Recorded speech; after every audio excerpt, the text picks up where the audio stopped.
Salut mes petits amigos. Alors aujourd'hui petite vidéo rapide sur les tractions nuque, sur le tirage nuque, etc. Donc ça c'est un sujet assez populaire, on voit beaucoup de vidéos.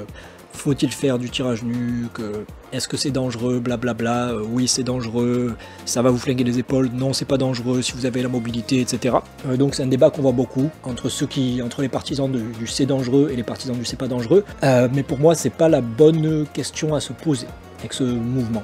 La bonne question à se poser, c'est plutôt est-ce que c'est utile? Est-ce que vous avez besoin d'en faire? C'est quoi la plus-value des tractions nuque par rapport aux tractions classique, parce qu'au final on s'en branle un peu si c'est dangereux ou pas, si c'est un exo de merde qui vous sert à rien. Et pour moi, il n'y a pas de plus-value à cet exercice, il n'a aucun intérêt. Donc on s'en fout que vous soyez fait pour ou pas, que ce soit dangereux ou pas, que vous ayez la mobilité ou pas. Pour moi cet exo, c'est de la merde. Il y a certains qui vont vous dire non, en ayant les coudes très ouverts, ça taffe mieux tel muscle, le dos, le machin. Là, c'est vraiment chipoté pour des petites activations, des petites différences d'activation de merde et tout. Et surtout, le vrai truc, c'est que peu importe ce qui est recruté, en traction nuque, vous mettrez nettement moins lourd qu'en traction classique. Et du coup, au final, vous prendrez moins, que ce soit du dos, des bras, des dorsaux, etc. Vous prendrez pas plus avec des tractions, avec du tirage nuque qu'avec du tirage traditionnel. Donc restez sur des tractions classiques, coude vers l'avant ou dans le plan scapulaire ou un peu plus, et pas la peine d'aller chercher des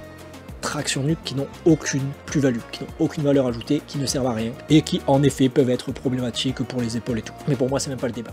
Pour moi la vraie raison c'est que ça n'a pas vraiment d'intérêt. À moins que votre objectif ce soit, vous trouvez ça super joli, vous voulez faire des tirages nuque et tout, mais si c'est pour avoir une plus-value côté hypertrophie, côté développement de certains muscles ou côté force, pour moi il n'y a aucun intérêt, aucune bonne raison de les faire. Donc restez sur des variantes de traction un peu plus classiques, devenez très fort sur ces variantes, portez lourd, visez 100% de votre poids du corps en lest et plus, et vous développerez votre dos. Il n'y a pas besoin de faire des variantes pourries pour ça.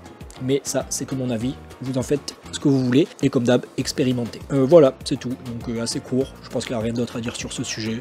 Pour moi, clairement, ce mouvement, je vois pas pourquoi il y a autant de vidéos dessus, autant de débats autour de ça, parce que il est pas ouf, il a aucun intérêt. Selon moi. Donc voilà, c'est tout. Comme d'hab, si vous n'êtes pas d'accord ou si vous avez des questions, envoyez un message Insta ou écrivez un commentaire et je vous dis à plus.